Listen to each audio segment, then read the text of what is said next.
Hello there, my name is Skull. Welcome back to Disco Elysium.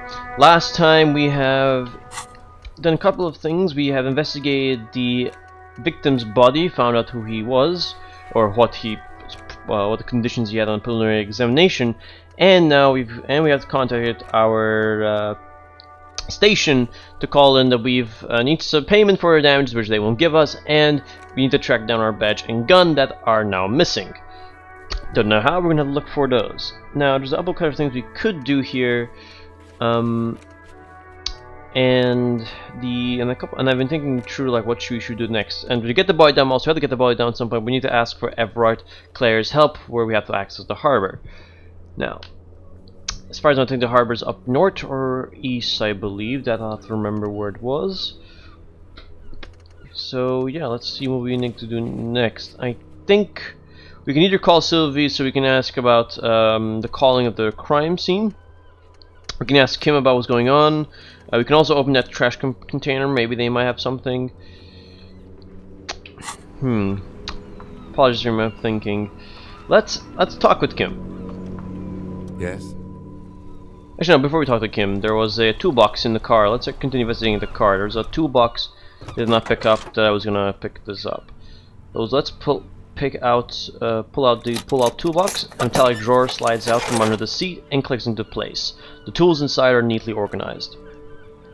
Take what you need, officer. It's gonna be a long case. I'm not protective of my tools like some men are. He's clearly a little protective of his tools, but what can you do? Work is work. It's like the red-tipped pry bar. The pry bar feels nice and cold in your hand, heavier than you think. Cold and heavy, like truth. You feel like you've reunited with the truth once more. Useful for opening all sorts of doors and lids. I take the rubber handle cutters. The handles are long and sleek. Snap, snap, go to cutters in your hand. You can do good work with these. Cut chains, locks, and ropes, especially belts. Ooh. And take the hand-cranked flashlight. It's robust, weatherproof, and well-made. Police issue. Blue. Lets you see things in the dark you would otherwise miss. Pushing the pull-out toolbox.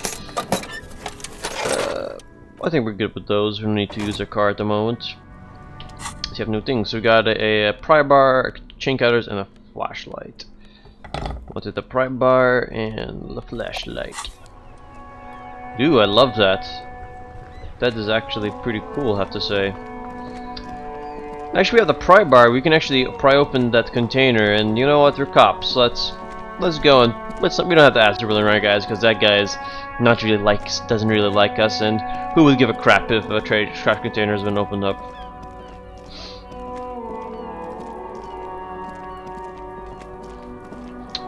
Okay, let's go here. Oh, we can either force it open also. Damn, that's a pretty difficult chance though. This trash container is locked. The sliding lid has a pallet that says whirling in rags. Physical intrude legendary. Force time, jam the two under the lid and pull. Let's give this a try. Wow, almost close. Force time isn't happening. You've jammed the pry bar under the lid, but it isn't bending. What is this? Your triceps ache for you, the metal to bend, but it resists. This calls for potent curse to help break its resistance under the power words.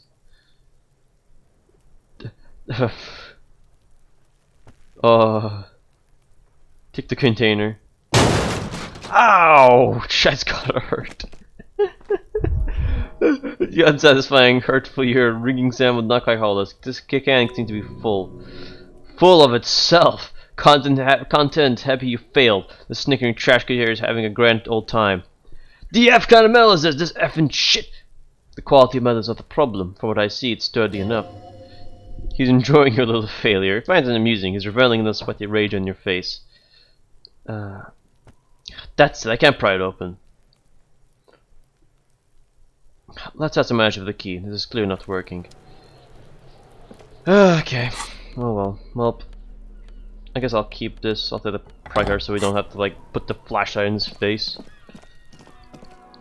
Damn it. Oh well.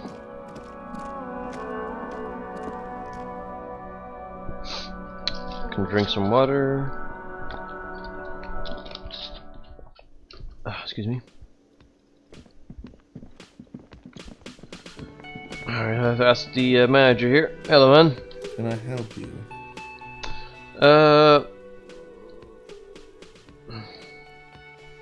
Is the trash container out the back yours?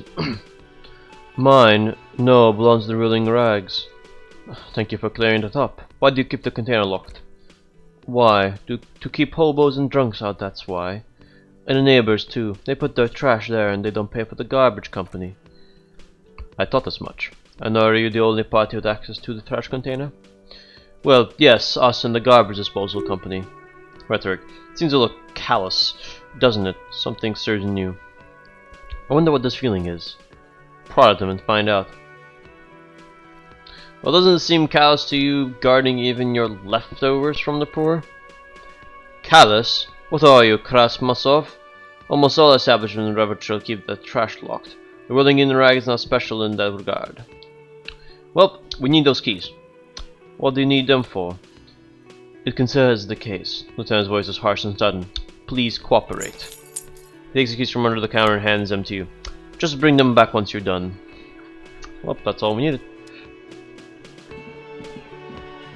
And I won't be doing any like, because we work on the case, maybe at a certain time we maybe won't work, you know, kind of like in real life, you know, like there's a certain amount of time we work for the case, then we'll just take a bit of a break, you know. Okay.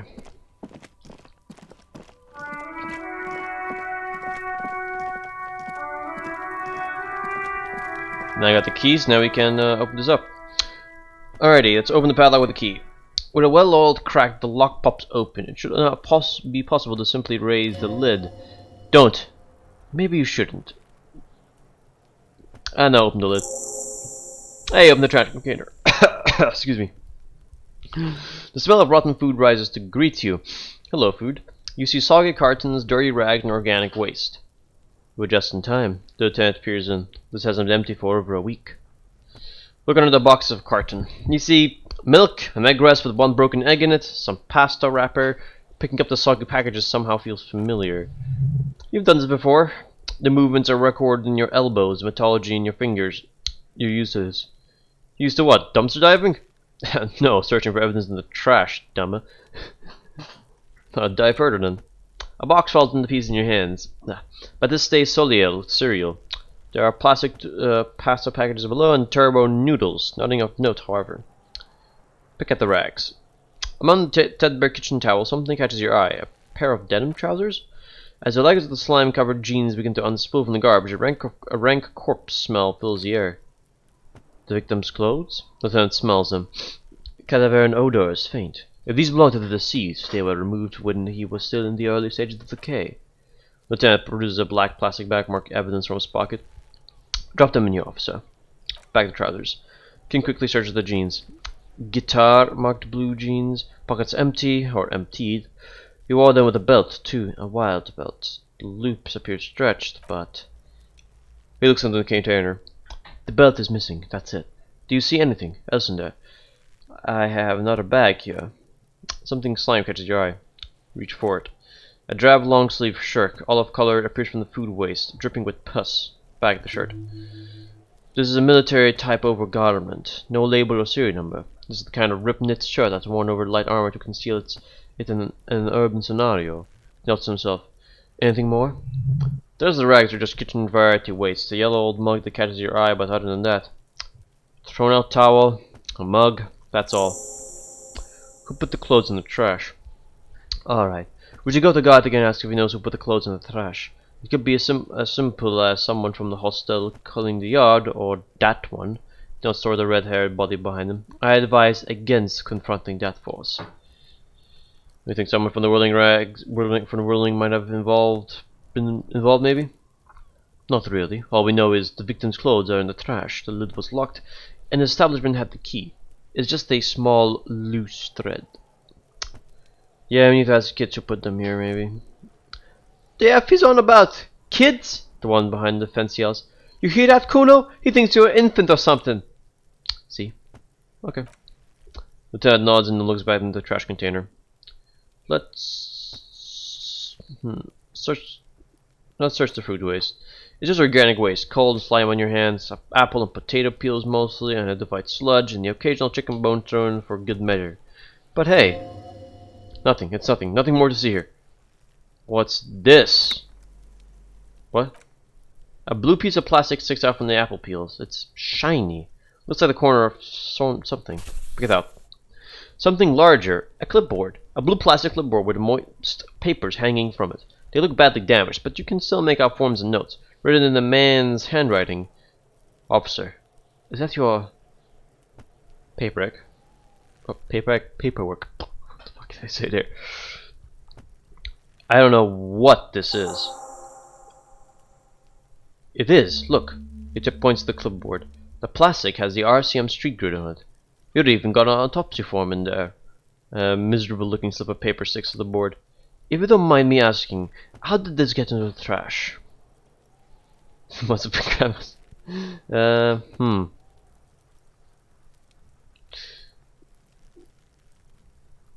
I mean, that must have been crapping my style. Officer, this is an official piece of paperwork. It probably contains notes on numerous ongoing investigations and could even list undercover operatives, informants, as just integrating it into your style for all our sakes.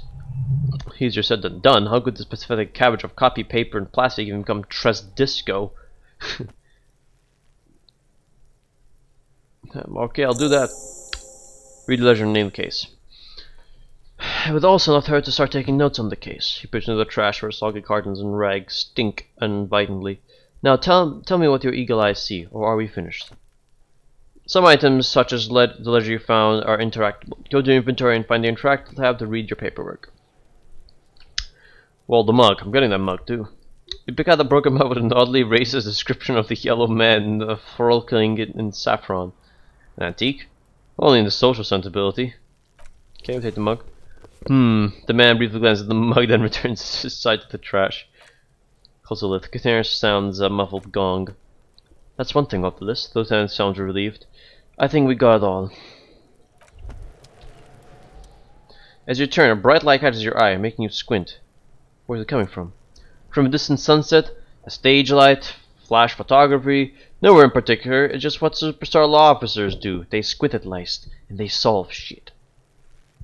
Actually, now that I hear superstar and law official and sentence, they sound weird together. What are you, deaf? They're perfect, like rockstar politician, drug addict teacher. Embrace the superstardom you've worked so hard to establish. No, man, you got the wrong impression. I'm no superstar, I'm trash. Yeah, cool trash superstar. Big dick cop down his luck. Salam Rocky bye. Badass on the edge of disco cop. Let them recede into a ludicrous fantasy world. Here we go! Camera. Lights. Action. Todd Gain, some kind of superstar. With a sudden flash, the world freezes around you, and you along with it.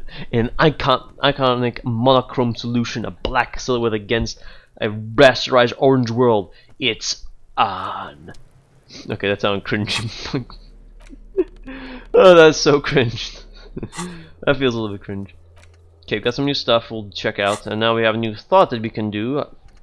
Wait, there's some way it's still going on. We still got 2 hours 50 minutes on it. We got some kind of superstar. Minus your logic, still seems unlikely.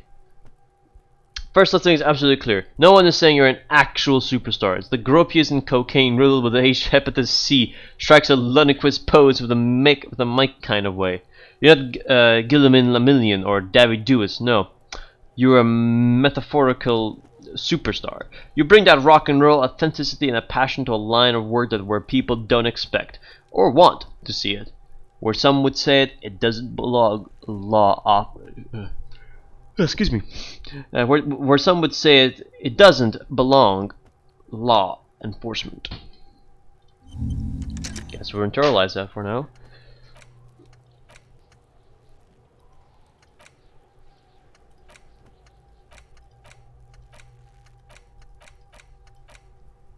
There we go. Alrighty, and you got a new point we can upgrade here. So we got perception and hand-eye coordination. What shall I take next?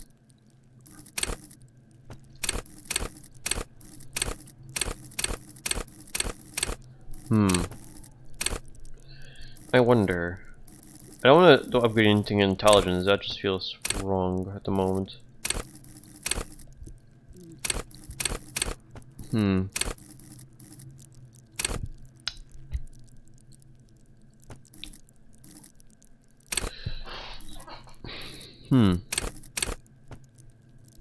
Let's go with physical instrument. Gotta flex those muscles. Alright, well now with that... Well, we can do the trash container again, but we already did that, so... I can heal one more, I still got charge left. Having still damage, I got enough more health and morale, I think. Probably because of physique and empathy and Alrighty, so next up I want to go... Actually, you know what? Hold on a minute, before I continue on.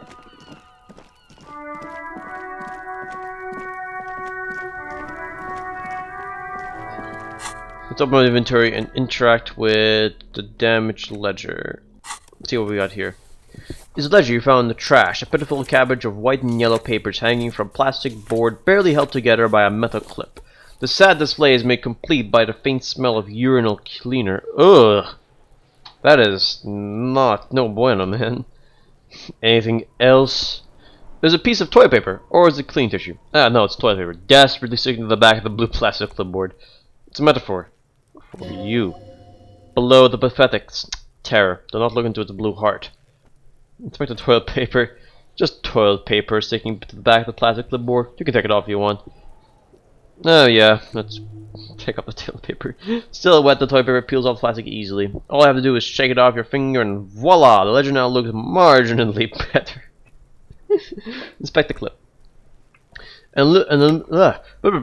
An aluminium block runs out of the board, biting down on the paperwork. Its crocodile teeth are the only thing keeping the papers together. A regular pencil, the tip worn down and nothing has been attached to the clip. Run your finger across the aluminium. The surface is interrupted by a silvery sticker. It's rectangular, sparkling with iridescence. You don't know how you didn't notice it before. Looks like it's an official mark made to be low visibility outside the right circumstances. Lieutenant, is this one of the hologram watermarks you mentioned? Point to the sticker. What? He lost in his own notes. It takes a moment for him to see it. Ah, yes, a halogen watermark used for adding information to the RCM property. Interesting. What kind of information? Well, it depends. Aside from an anti-counterfeiting stamp, mine has my station number address. The information varies by date of issue. How many years you've been on the force, he's thinking. He'll have that. How can I read it? Any capable light with the right wavelength will do. Like, for example, all RCM vehicles have headlights designed to reveal halogen watermarks. Mine, too. This means you can read the watermarks if you just turn the lights on. That's all. Oh, thank you. Okay, he returns to his neatly kept notes. Well, a bunch of sodden paper sagged from the clipboard in your hand, it's a sorry sight.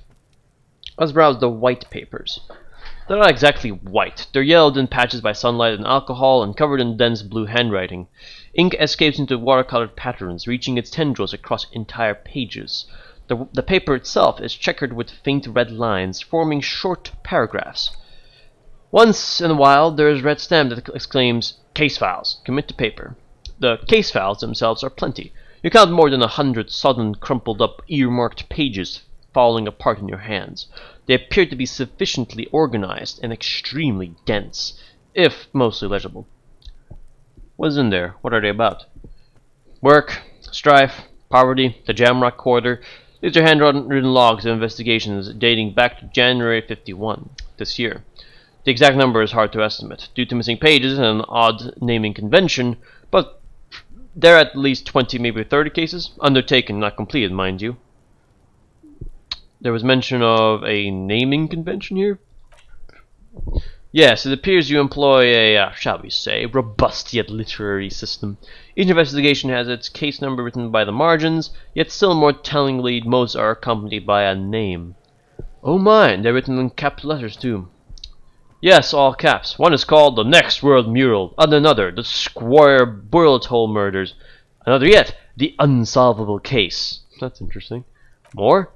Others appear more light-hearted. The guys on the couch in an unexpected location, and the murder at the hookah parlor, even the rare article Free Collapsing Tenement. Murder features prominently throughout. You like this grimy murdering, don't you? You're gonna have to take an effort to piece these case files together, but it can be done. Later, once you're done inspecting them up close. Hey Kim, my cases appear to employ some kind of a naming convention. You mean the alphanumeric, officer, precinct, time arrival at scene? No, I mean a non-numeric one with titles. Oh, you mean the titular? Yes, well, so do I. In our defense, almost everyone in the RCM does it. Why is that? It's a holdover from the early days of the RCM, right after the revolution when the organization had little idea how to do things. It persists in an unofficial capacity. Officers use this title to refer to their work among themselves. I seem to have named the case the Square Bullet Hole Murders. Again, in your defense, I seem to have named one. He begins with his notes. The man with the hole in his head. That was a real person. His death was real. So I ended that to amuse myself. He smiles. I pray his loved ones never find out. What happened to him? Rail spiked through his head. He died. It was a workplace accident. Count the pages. Have to open an official case. Is there room? There is, for precisely one more. 15 pages near the end remain untouched by the damage. The checkered grid forms a structure of passages, breaking the case into subtasks to accomplish. Yep, that's our case. The ledger only comes with an old, worn-down lead pencil. It will do, barely. But Kim, do you have a pen? Lieutenant looks at his blue notebook. 2 fat, shiny pens hanging from the binder, like large caliber bolts on an ammo belt. He's not really saying anything, just standing looking at them. Can I have one? Now that I give you this, pulls out from a loop with resentment. With this beauty, commit to paper! The tasks you complete flow out the blue oblong pen in a brash freehand uncannily similar to the rest of the letters. The wording comes easily. It's almost robotically simple. A language developed for mental rigor and simplicity. Inspect victim's body. Get the body down. Interview the cafeteria manager. Cross out the ones you've already finished. Ah, damn, I could have heard him laugh with that. Damn it. A satisfying slash sounds across the paper. You're done, it seems to say. And you. And they F you to you too. That last one cuts a slash right through the paper. You swashbuckler with that pen, Harry. And feels good. Feels like completion. Things to be done and things already done. The composition of reality. This is an extremely useful tool for a detective of the citizens' militia. Now, all that remains is the name of the case. Hey, Lieutenant, have you by any chance named our case? No, actually, any ideas? The Hanged Man. Hey, Callista. The Furies are at home in the mirror. Setting sun, shit on a stick. Actually, don't have one. I mean, the most obvious name would probably be the Hanged Man. No one got the version of what it was saying. Check. It's either gonna be. It has to be hanged. Like, come on, it's a guy hanging in. These names don't really, other names don't really make sense. So let's go with that one. Great, that's great. That's actually what I was thinking too. The Hanged Man. Good, strong name. We have a very good name for the case now. Read the ledger name of the case. Plus 30 XP. You flip the page of the notebook. I'm going to start calling it the Hanged Man. It's good to sort this out. Yeah. Although inspecting these close case files, you don't exactly close them so much as distance yourself from the smelly papers to live further from your nose.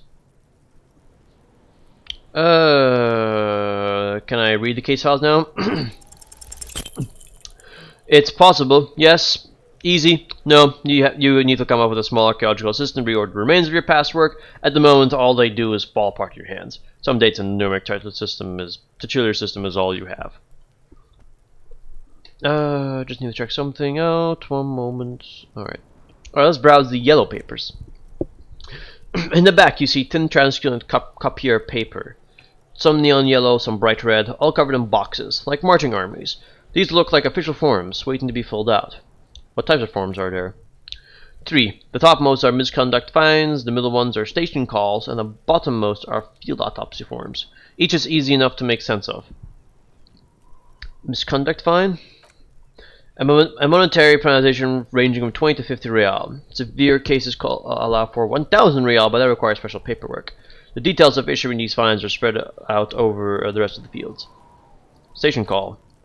These are quite sinister in tone. They give a date and time for the person to appear at the specified precinct police station. Below the call are the criminal charges you risk by not appearing. All in prints so small it could be considered downright cute. Field autopsy. A dozen pages of tin copy paper are bright red in color. You see the parameters of the deceased human form, waiting to be filled in: age, sex, condition of internal organs. color of the irises, prediction marks, condition of sexual organs. Enough of these. Yes, all that remains now is to fill these forms and hand them to the people. Fines for wrongdoers, interview requests for bad guys, and field autopsies to dead guys. What delicious power hid within this pathetic mess. You feel better. Hey, nice. Got a health back. So, yeah, the rest of this stinking cellulose is much worse for wear, being sandwiched between the board and the rest of the paperwork must have spared the fragile copier paper. Now, there's something that's interesting. So we have to do the autopsies instead of... Usually when there's a crime, generally you get a morticianer or a coroner over to like do the preliminary examination. It seems the detectives have to do it instead.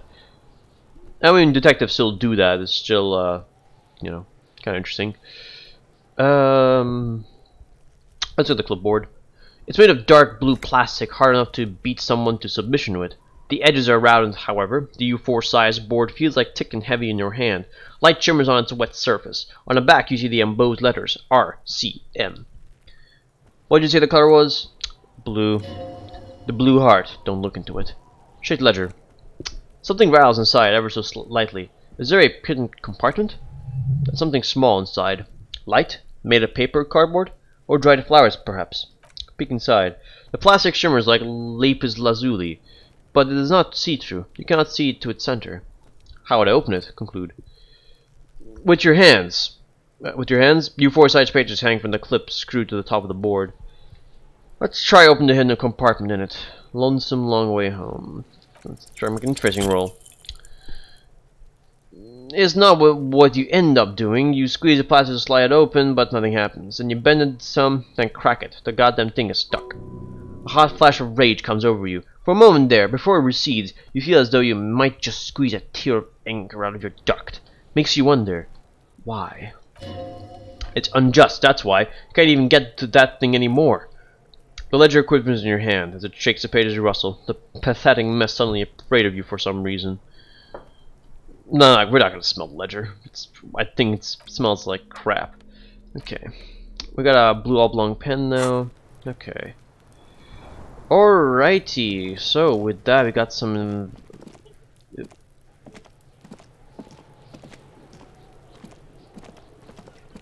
Alrighty, so now we got some... We now found out about our stuff. You can go read the watermarks, but before we do that, since I'm soon running out of time, I'm actually going to go to back in the Whirling Rags, and I'm going to ask the manager to see, to give back the key and also see, like, hey, who put the clothes in the trash? Because it's kind of weird if someone just threw the clothes in the trash there. I mean, it could have been someone working here, or it could be maybe something else. Oh, the door's opened. Oh yeah, right, because this was supposed to be open at that particular time. Can I help you? Here's an eyebrow. Well, here's your trash container key. Thanks, I hope you found what you were looking for. I found the victim's clothes. How strange. I certainly didn't put them there. Could someone on your staff have put them there? Sylvie had the keys before I got here, and I can vouch for her. I can vouch for all my staff. None of us would attempt to put a crime scene. None of us would tamper with a crime scene. Well, who else has the keys to the trash container? The trash collection service? CS Municipal. I don't see why they would put anything in the trash, though. Ah, the elusive CS Municipal. I doubt we'll be able to track down who was sent here last and when. This had to be done one of those little treads that solves itself down the road. Oh, Clinton Street near the Boogie Street Diamond, a small truck rattles down an alleyway. It stops by a rusted trash container. Two men, their faces rough and swollen, jump out. They look at the container despondently. CSM is written on their backs. Turns to the man. Thank you anyway. Thanks, let's talk about something else. Okay guys, you got the area open back here, so let's see if maybe we can go back. There's a guy over here. What's this? The dishes are drying, the smell of chemicals are and pine trees. An aroma of spices, alcohol, and tomato hangs in the air. And there's a door? Where's the lead? Blue door. You see a heavy steel door with a prominent dimple lock. It's painted blue. You immediately feel drawn to the color. Blue is for the mystery. I wonder where this door leads. You do? Lieutenant regards you with patient skepticism. It's a door in the back of the kitchen. Why do you care about where it leads? I'm drawn to its cobalt blue. It is quite pretty. I suppose we could look into it as a side investigation. Yes, a mini side investigation. He looks at you down at the door. Garte is the person to ask about this. The cafeteria manager. Okay. Alrighty guys, there's a guy over here also we could talk to, but I'm going to end the episode here guys. I feel like this is a good spot to end. We just opened up the crash container, we got some ledger out of there, and yeah, we got our case name, the Hanged Man. Alrighty guys, so I hope you enjoyed the video. If you did, please give it a like, subscribe to the channel, and comment down below if you're curious or questions. Until then, I'll catch you guys in the next episode. See you there.